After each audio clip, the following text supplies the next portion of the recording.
Use this as a framework for discussion, perhaps. If I can do this backwards over my right shoulder. So, what's under the sink? The big idea behind that is that the most hazardous materials that we have in our lives are probably underneath our kitchen sink in our homes.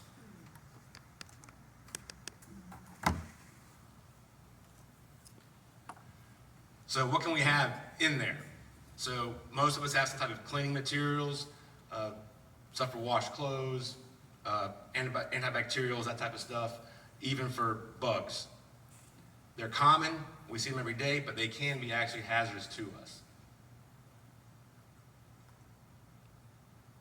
So, and this is, it is tailored towards kids, but I want you to think about this.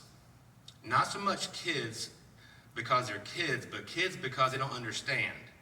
So imagine, likewise, I think all of us here beyond having children in our homes, I know I am, mine's an adult finally, but think of it along terms of someone that can't comprehend maybe what they're seeing. So maybe you're caring for an elderly family member, a loved one. They're not a child at all, but they might get into chemicals not realizing what they're doing. So don't think of it as a kid. Think about it as someone that maybe just can't process what they see the way you and I can. And that might kind of maybe broaden the conversation in your head a little bit. So this is a great example. On the left there, those are Tide Pods or whatever the kids are eating nowadays. On the right, they might see them as candy because they're colorful and they're shiny and they're kind of cool looking. So it's kind of hard to see, but it illustrates that on the left is what is actually underneath your sink. On the right is what a kid might see. They might see whimsical toys or animals because the containers are funny shaped. What kind of whimsical animal could be poisonous to me? So just something, a different perspective. So all these are examples of chemicals and ultimately hazardous materials to some degree. So from cleaners, glues, obviously the fuel container, fuel, oils, that type of stuff are obviously hazardous. Paints, which are oftentimes based in oils and that type of stuff. The dreaded Tide Pods and some lighter fluid. So where do you find them? Well, they're all over. Utility rooms, in your laundry, underneath the kitchen sink, garages, they're all over. And we use them for a number of reasons. Cleaning, generally, solvents, to paint. Gardening is a big one. So why are they dangerous? Why are these chemicals bad? Well, they can cause a litany of problems to us, to our bodies and our physiology. They can cause fires, which is an easy one, right? If you have gasoline, that can cause a fire. That's easy. They can give you headaches. They can burn your skin. All types of physical reactions to these chemicals. They can make you sick, and furthermore, they can also hurt or harm the environment.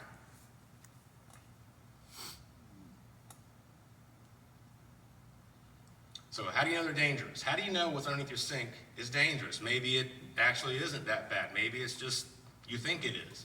Well, the good thing about it is we have labeling here in the U.S. that is pretty concise and gives the consumer pretty good information about what you're getting yourself into, what you're using, and how to use it.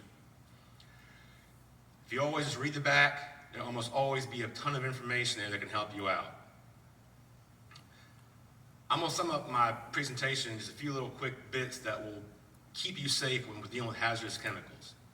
If you buy your chemicals, these solvents and solutions that you use, if you buy them at a consumer level retail store, such as a Publix, a Walmart, a Home Depot, generally those things are not the same level that industrial chemicals are.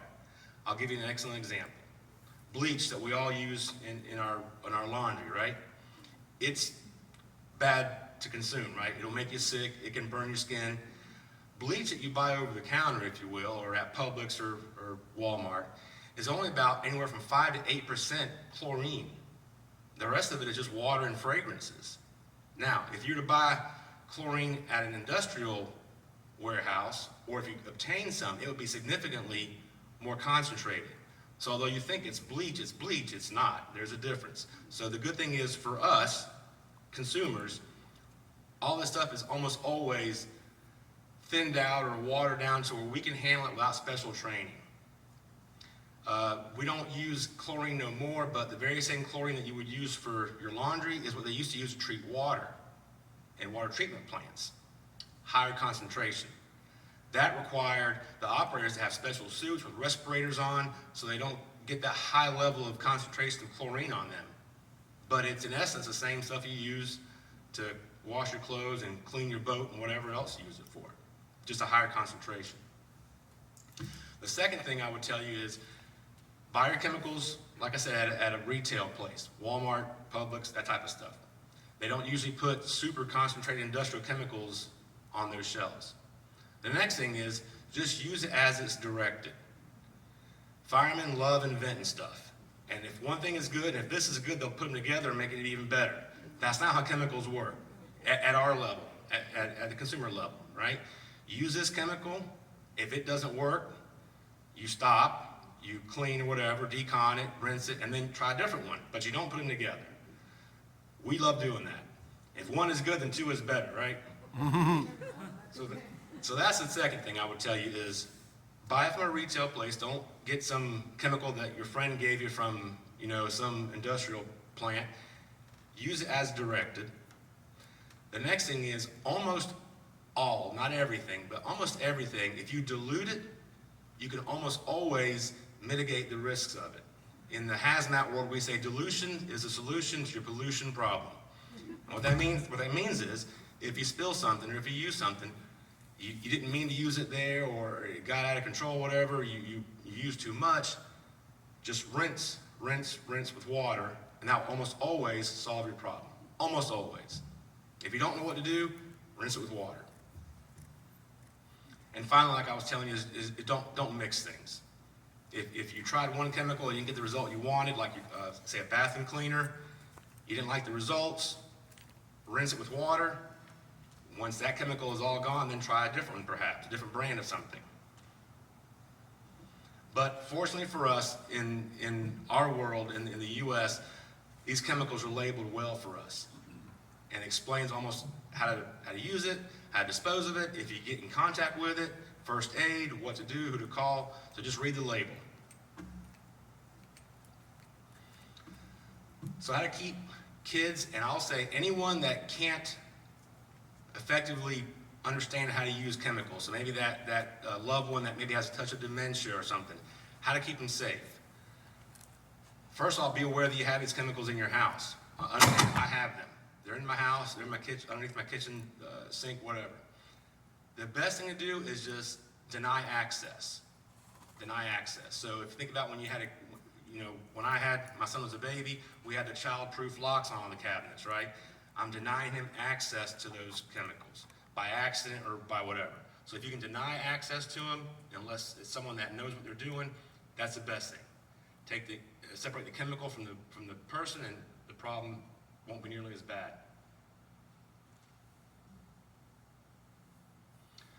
And of course, I've got some additional resources, but almost anything you can you can research online before you use it. And you can find if there's pitfalls to it or any kind of extra warnings that you might need to know about. So just be informed, and almost always your problems will go away just by being informed. So let's look at, let's say you have some chemicals and you used them, you didn't use all of them, or you're just not happy with it, it doesn't do the job you wanted it to do, or I don't know what this is, the label's worn off, I can't tell what it is. My dad, when I was a kid, he would change the oil in the mower, and I don't know why he did it, never found out, but he would take the used oil, and back when I was a kid, Coke came in like a 32-ounce glass bottle. He put the oil in the glass bottle, and he kept it in the shed. His face is and I never understood why, because we never used it, but it looked like Coke. And I was older at that time, I mean, I wouldn't go take a hit off of it, but you can see where it would be easy to think it's a kid that's Coke, labeled Coke, you know, it's dark colored.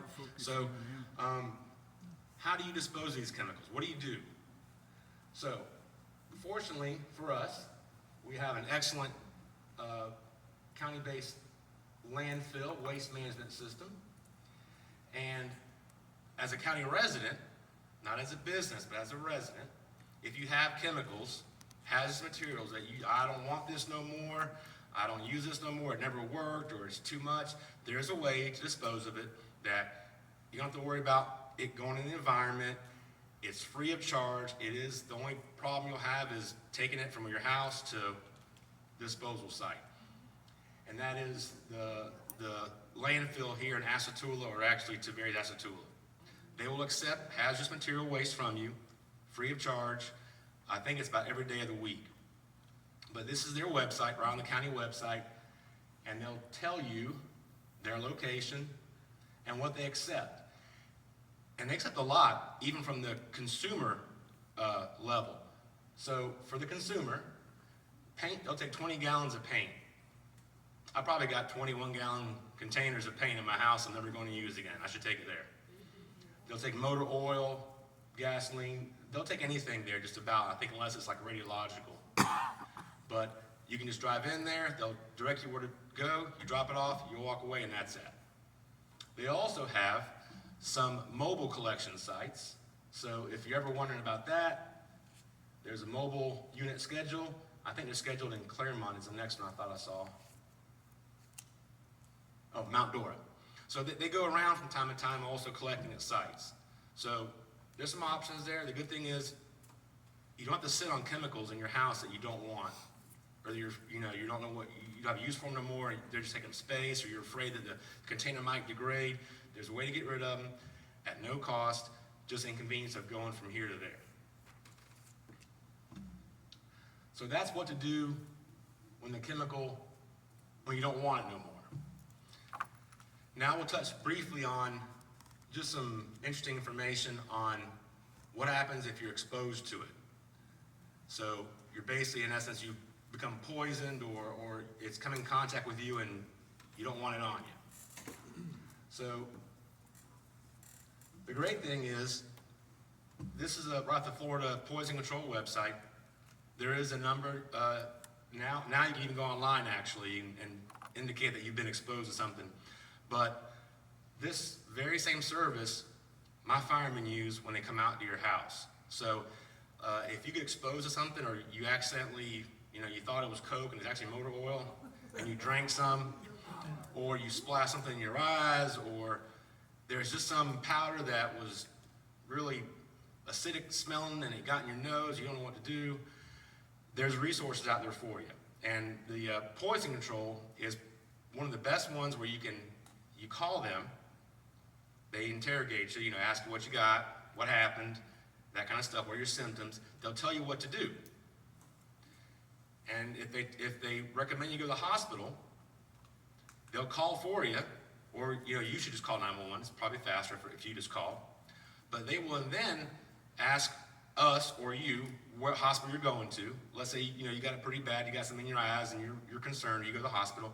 They will follow up at the hospital, and they'll call, because doctors aren't necessarily chemists, and these folks aren't necessarily doctors, but they're chemically trained. So they'll call and say, well, this is what the person said they're exposed to, this is the antidote, or this is the treatment for it, or if you ingest it, check their lab work for these markers here. If you see this, then you need to be concerned with this. So it's really like a full circle of care, that if you get exposed to something, that you can get some help, and they'll follow up and check up on you, not just leave it to your own devices.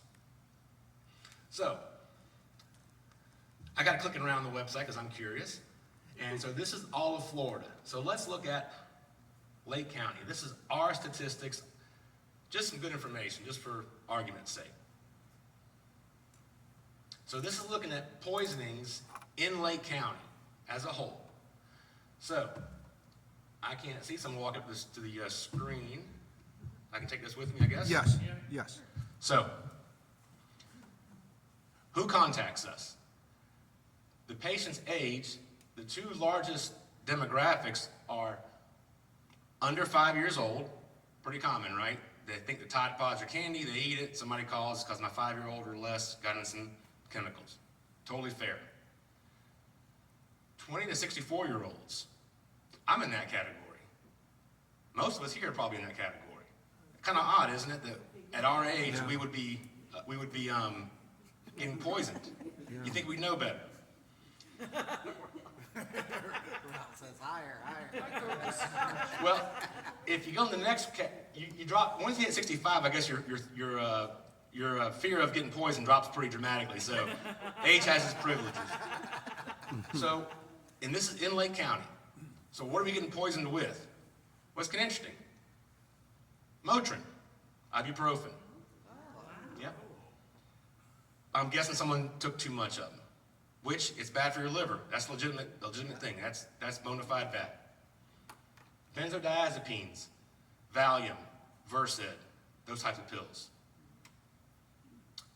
Ethanol, beverages, so alcohol, booze. Melatonin. Melatonin, sleeping. I think I've overdosed on that myself. Wow. And atypical antipsychotics, pills for mental disorders, basically. So, kind of interesting. Most of the time it's ingested. Most of the time it's unintentional. So they didn't mean to do it, it just happened. Well, so think about maybe that person that in this age group that maybe has a touch of dementia. I took my pills, and then I took some more, and the husband says, "Why are you taking your pills? You already took them." Anything could happen. That's why I said, I don't want you to think about it as children. Think about it as someone that might not be mentally able to kind of process everything, and they can get themselves in these positions accidentally, totally accidentally.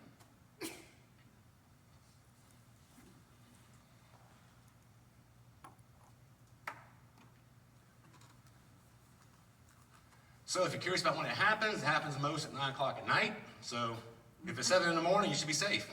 Take whatever you want. Just don't do it at 9 o'clock at night. And so if you look, it's kind of cut off here, but the vast majority are just minor effects.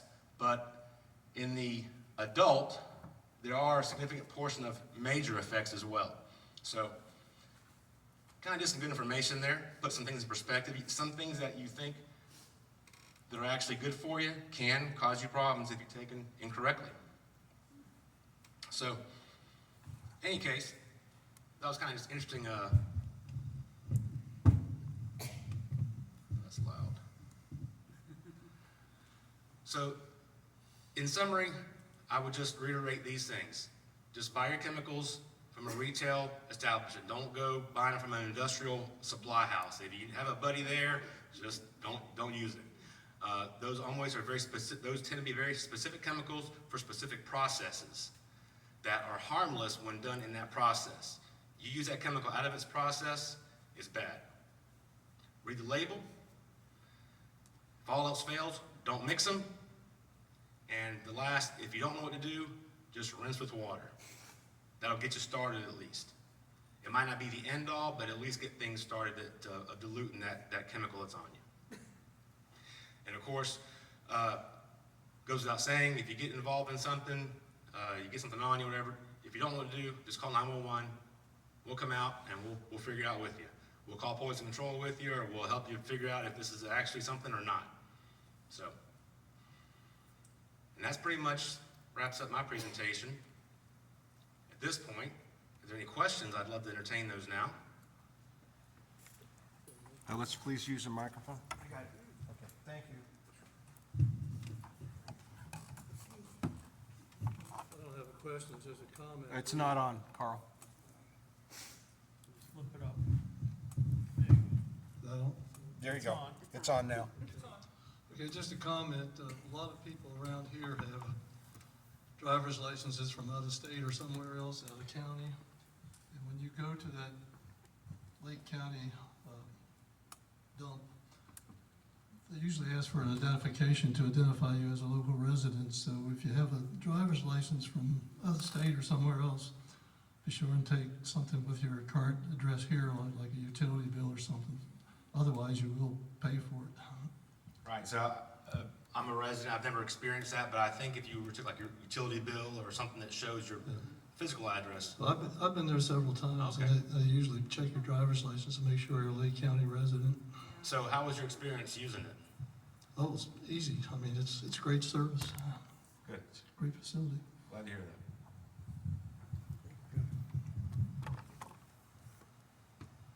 I like it whenever someone can either back up or dispute something we talked about that actually went through the process of that, and they can tell you, no, it's perfectly fine, or here's the pitfall that I found, or like you said, my idea is from up north, but I live here, is to bring some, proof of residency, like a bill or whatever, so excellent.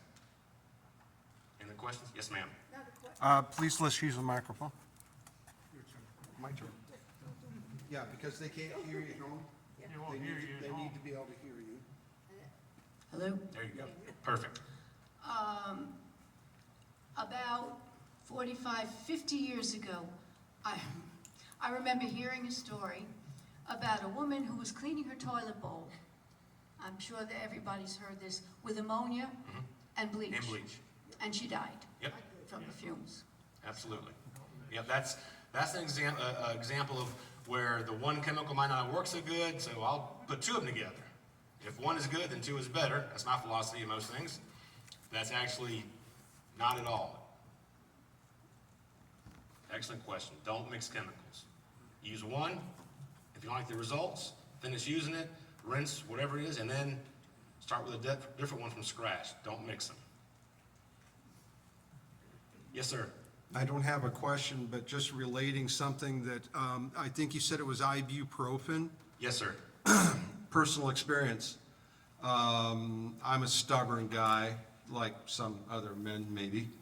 And it turned out to be that I was not having a heart attack, but I had almost a total blockage.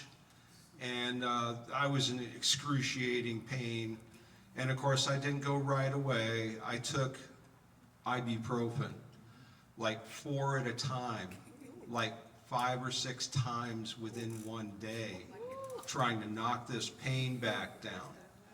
Finally, my wife hits me over the head, drags me to the vehicle, and drives me to the VA facility out in Lake Nona. That's where I get my medicals, through the VA. And they were all over me about how much I had taken, and I was toxic. So just know that it's real, even for something that I didn't, I was like, kind of like your fire crews. If 1 is good, 2 is better. Yep. Well, for me, it was if 2 pills are good, 4 is better, and so Makes perfect sense. I was way overdosing myself. So it can happen. Be careful, everybody. And so, oftentimes, you don't know what the effect's gonna be. You don't take 4 pills and feel bad. You don't feel nothing.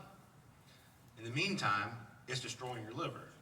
So then you don't recognize that until months or years afterwards, that why am I turning jaundice, and why do I not feel good? And the doctor's asking you, your liver's not working, why is that? And so you might not come in contact and immediately have a problem. It could be a delayed problem, or it could be that you took 4 or 5 pills every day for a year, and it took that slight overdose over a year to have that effect. So that's why I say, if you just follow instructions, as painful as it is to be told what to do, almost always you'll stay out of trouble. Just follow instructions.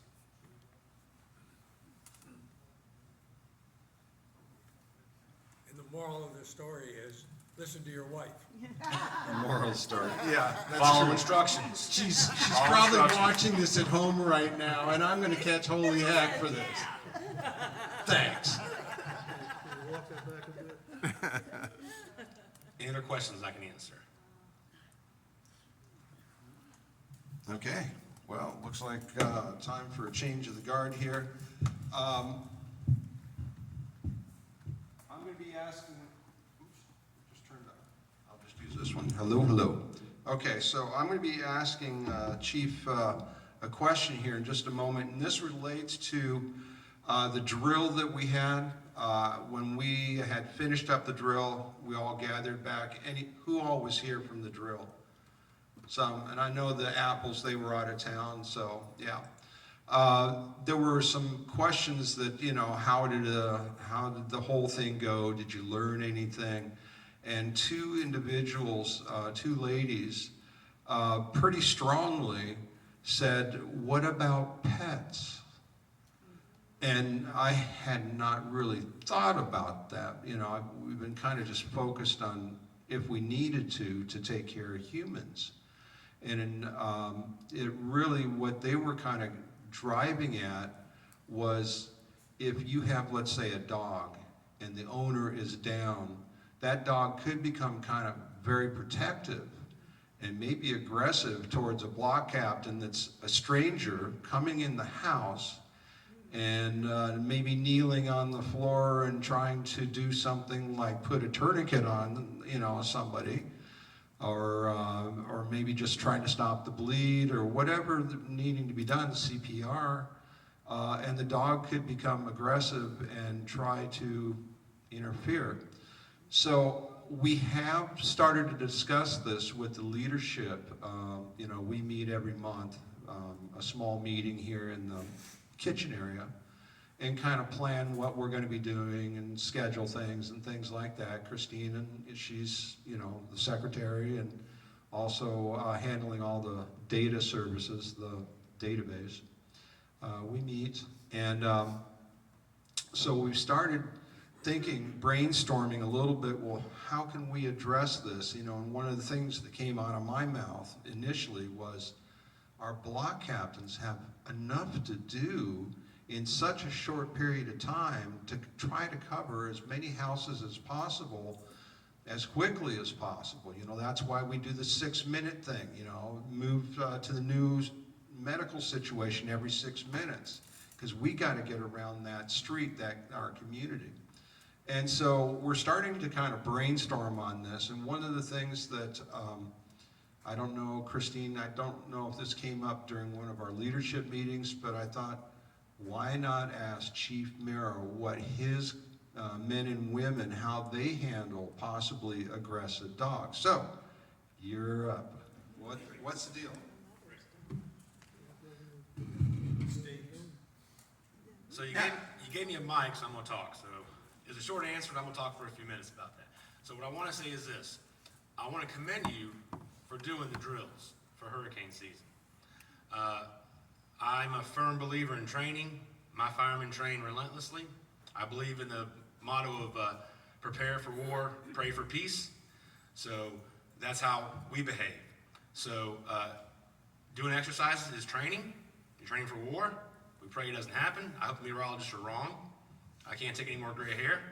But I hope that we have a very light to no hurricane season.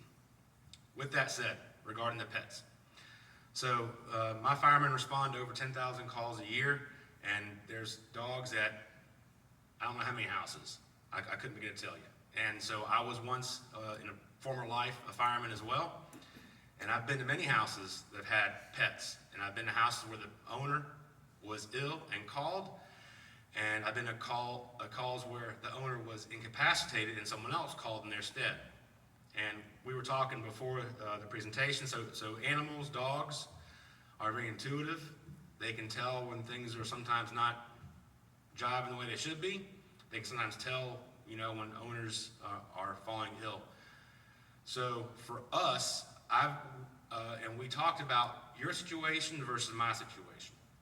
In your situation, it's a block captain by himself or with somebody going to a house to kind of see what's happening. For us, it is my crew, my fire crew, and before, after they arrive or alongside, the ambulance crew arrives as well. So when I show up, I've got my 3 firemen and the ambulance crew. So there's effectively 5 of us. So I've never experienced a dog decide he's going to bite. Not to say they won't ever. And maybe because it's smaller numbers of people, they might feel a little more encouraged to defend. I think with us, they see the numbers and they think, you know what, I'm outnumbered here. I'm just going to kind of mind my own business for a little bit.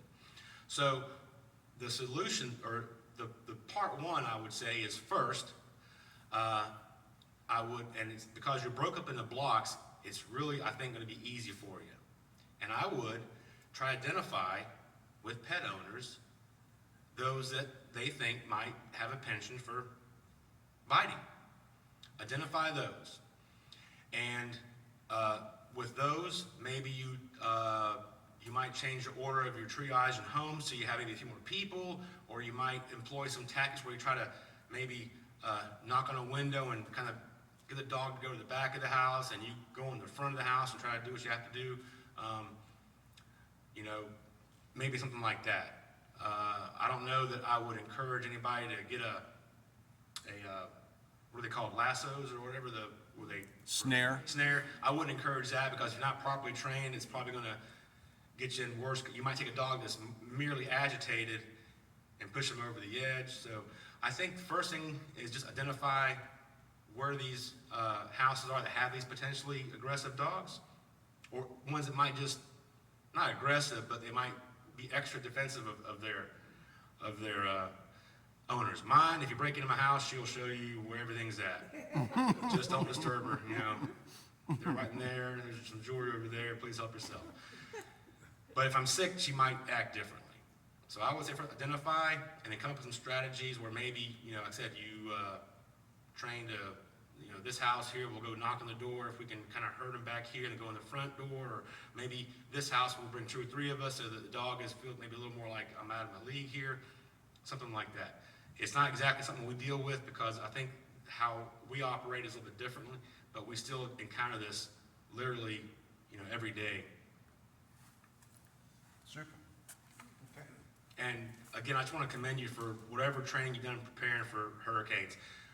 We can't stop a hurricane.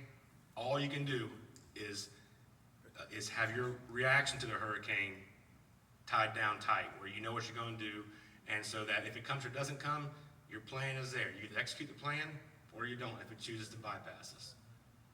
So, Thank you, Chief. thank you very much. Appreciate it. Everybody, let's give them a nice round of applause. Thank you so much for returning to come out here. And is there anything any questions or anything you guys have? If not, CPR class is the 25th of this month, 8 o'clock. I highly encourage people attend. We have a halfway decent start. We got about 25 people currently signed up for it. So that's always good.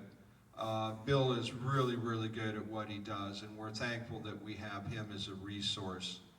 So if there's nothing else, thank you everybody for coming out. Have a good evening.